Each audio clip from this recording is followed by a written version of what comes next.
Highway ಪಕ್ಕ ಡಾಬಾಗಳ ಅಂದಾ ದರ್ಬಾರ್ ನಡೀತಾ ಇದೆ. ಅನಧಿಕೃತ ಡಾಬಾಗಳಿಗೆ ಕಡಿವಾಣ ಹಾಕೋದು ಯಾವಾಗ? ಹಾಗಾದ್ರೆ ಸದ್ಯಕ್ಕಿರುವಂತ ಪ್ರಶ್ನೆ ಇದೆ. ಗದಗ ಜಿಲ್ಲೆ ನರಗುಂದ ತಾಲೂಕಿನ ಕೊಣ್ಣೂರ ಬಳಿ ಡಾಬಾ ಇದೆ. ಹುಬ್ಬಳ್ಳಿ ವಿಜಯಪುರ ಸೊಲ್ಲಾಪುರ ರಾಷ್ಟ್ರೀಯ ಹೆದ್ದಾರಿಯಲ್ಲಿರುವಂತಹ ಡಾಬಾ. ರಾಷ್ಟ್ರೀಯ ಹೆದ್ದಾರಿ ಪಕ್ಕ ಡಾಬಾಗಳ ದರ್ಬಾರ್ ಜೋರಾಗಿದೆ. ಸ್ಥಳೀಯ ಸಂಸ್ಥೆ ಪರಿಸರ ಮಾಲಿನ್ಯ, ಕಸ ವಿಲೇವಾರಿ, ಆರೋಗ್ಯ ಆಹಾರ ಸುರಕ್ಷತೆ ಪರವಾನಗಿ ಪಡೆಯದೆ ಡಾಬಾವನ್ನು ನಡೆಸ್ತಾ ಇದ್ದಾರೆ. ಪ್ರಯಾಣಿಕರ ಸುರಕ್ಷತೆ ಇಲ್ಲದೆ ಕೊಣ್ಣೂರು ಬಳಿ ಅಪ್ಸರಾ ಡಾಬಾ ಇದೆ. ಸಾರಿಗೆ ಸಂಸ್ಥೆ ನಿಯಮಗಳನ್ನು ಗಾಳಿಗೆ ತೂರಿ ಈ ಡಾಬಾ ಕಾರ್ಯವನ್ನು ನಿರ್ವಹಿಸ್ತಾ ಇದೆ ಎನ್ನುವಂತ ಮಾಹಿತಿ ಇದೆ. ಹಗಲಿನ ವೇಳೆಯೇ ಡಾಬಾದಲ್ಲಿ ಬಸ್ ಸ್ಟಾಪ್ ಪರವಾನಗಿಯನ್ನ ಕೊಟ್ಟವರು ಯಾರು? ಹಾಗಾದ್ರೆ ತಗಡಿನ ಮೇಲ್ಚಾವಣಿ ತುಂಬೆಲ್ಲ ಕಲ್ಲುಗಳ ರಾಶಿಯೇ ಇದೆ. ಮಳೆ ಬಿರುಗಾಳಿಗೆ ಪ್ರಯಾಣಿಕರ ಮೇಲೆ ಕಲ್ಲುಗಳು ತಗಡುಗಳು ಬಿದ್ದರೆ ಇದಕ್ಕೆ ಯಾರು ಹೊಣೆ ಕೇಳ್ತಾ ಇರುವಂತ ಪ್ರಶ್ನೆ. ಎಲ್ಲಂದ್ರಲ್ಲಿ ಕಸದ ರಾಶಿ ಇದೆ, ಕೊಳಕು ನೀರಿನ ತೊಟ್ಟಿ ಇದೆ, ಸ್ವಚ್ಛತೆಯಂತೂ ಇಲ್ಲವೇ ಇಲ್ಲ, ಶೌಚಾಲಯವೂ ಇಲ್ಲ. ಅಲ್ಲಿ ಡಾಬಾ ಅಂಗಳದಲ್ಲೇ ವಿದ್ಯುತ್ ಟ್ರಾನ್ಸ್ಫಾರ್ಮರ್ ಇದೆ. ಡಾಬಾ ಹೊರಭಾಗದಲ್ಲಿ ಸ್ವಚ್ಛತೆ ಇಲ್ಲ, ಸುರಕ್ಷತೆ ಇಲ್ಲದೆ ಎಣ್ಣೆ ಪದಾರ್ಥಗಳ ತಯಾರಿಕೆಯನ್ನು ಮಾಡ್ತಾ ಇದ್ದಾರೆ. ಬಸ್ ಸ್ಟ್ಯಾಂಡ್ ಕ್ಯಾಂಟೀನ್ ಇರೋದ್ರಿಂದ ಹಗಲು ವೇಳೆ ಡಾಬಾ ಬಳಿ ಬಸ್ ನಿಲ್ಲಿಸುವಂತ ಅವಶ್ಯಕತೆ ಇಲ್ಲ. ಆದರೂ ಕೊಣ್ಣೂರು ಬಳಿ ಡಾಬಾಗಳಲ್ಲಿ ಸರ್ಕಾರಿ ಬಸ್ಗಳನ್ನು ನಿಲುಗಡೆ ಮಾಡ್ತಾ ಇದ್ದಾರೆ. ಅಪ್ಸರಾ ಡಾಬಾ ಅಂತೇಳಿ ಇದು. ಈ ಬಸ್ ನಿಲುಗಡೆಗೆ ಪರವಾನಗಿ ಕೊಟ್ಟವರು ಯಾರು? ಸದ್ಯಕ್ಕಿರುವಂಥ ಪ್ರಶ್ನೆ ಇದು. ಈಗ ಇಲಾಖೆಗಳು, NWKSRTC ಅಧಿಕಾರಿಗಳು ಇದನ್ನೆಲ್ಲವನ್ನ ನೋಡಿಕೊಂಡು ನೋಡದೆ ಇರ್ತಾರಾ? ಒಂದು ಸರ್ಕಾರಿ ಬಸ್ಸು ಪಾರ್ಕಿಂಗಲ್ಲಿ ನಿಲ್ಲಬೇಕು ಅಂತ ಹೇಳಿದ್ರೆ ಅಲ್ಲಿ ಸುರಕ್ಷತಾ ಮಾನದಂಡಗಳು ಬೇಕೇ ಬೇಕು. ಅದೆಷ್ಟು ಸರ್ಕಾರಿ ಬಸ್ ನಿಲ್ದಾಣಗಳಿರುತ್ತೆ, ಅಲ್ಲೇ ನಿಲ್ಲಿಸಬೇಕು. ಅಲ್ಲಿ ಇರುವಂಥ ವ್ಯವಸ್ಥೆಗಳು ಎಲ್ಲವೂ ಇರುತ್ತೆ. ಹೋಟೆಲು, ಶೌಚಾಲಯ, ಹೀಗೆ ಪ್ರಯಾಣಿಕರಿಗೆ ಅನುಕೂಲ ಆಗುವಂಥ ಎಲ್ಲ ಸೌಲಭ್ಯಗಳನ್ನು ಕೊಡಬೇಕು. ಆದರೆ ಗದಗದಲ್ಲಿ ನೋಡ್ತಾ ಇದ್ದೀರಾ ಅಪ್ಸರಾ ಡಾಬಾ ಅಂತೇಳಿ, ಇಲ್ಲೇ ಬಸ್ ನಿಲ್ಲಿಸೋದು KSRTC ಬಸ್. ಇವರಿಗೆ ಪರ್ಮಿಷನ್ ಕೊಟ್ಟವ್ರು ಯಾರು?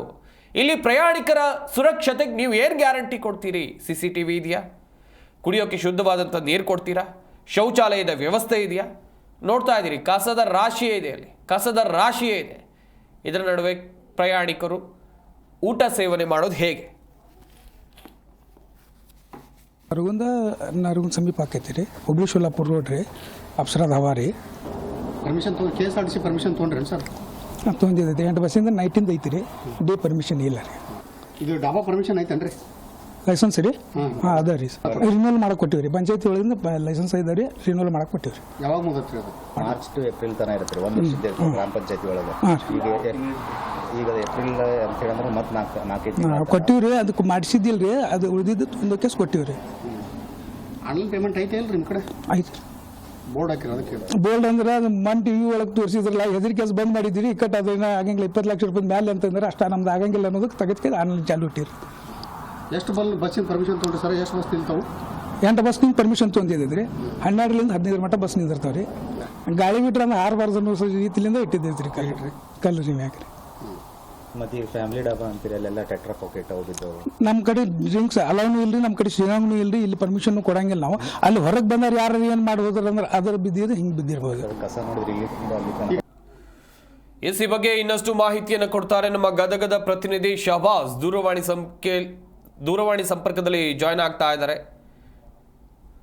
ಫಾರೂಕ್ ಇದ್ದಾರೆ, ಗದಗ ಪ್ರತಿನಿಧಿ ಫಾರೂಕ್ ದೂರವಾಣಿ ಸಂಪರ್ಕದಲ್ಲಿ ಜಾಯ್ನ್ ಆಗ್ತಾ ಇದ್ದಾರೆ. ಫಾರೂಕ್, ಗಮನಿಸ್ತಾ ಇದ್ವಿ ಒಂದ್ ಕಡೆಯಲ್ಲಿ ಯಾವುದೇ ಸುರಕ್ಷತಾ ನಿಯಮಗಳು ಇಲ್ಲ ಅಲ್ಲಿ, ಆದ್ರೂ ಕೂಡ ರಾಜಾರೋಷವಾಗಿ ಡಾಬಾ ನಡೆಸ್ತಾರೆ ಅಂತ ಹೇಳಿದ್ರೆ ಇವ್ರು ಹಿಂದಿರೋರು ಯಾರು? ಹಾಗಾದ್ರೆ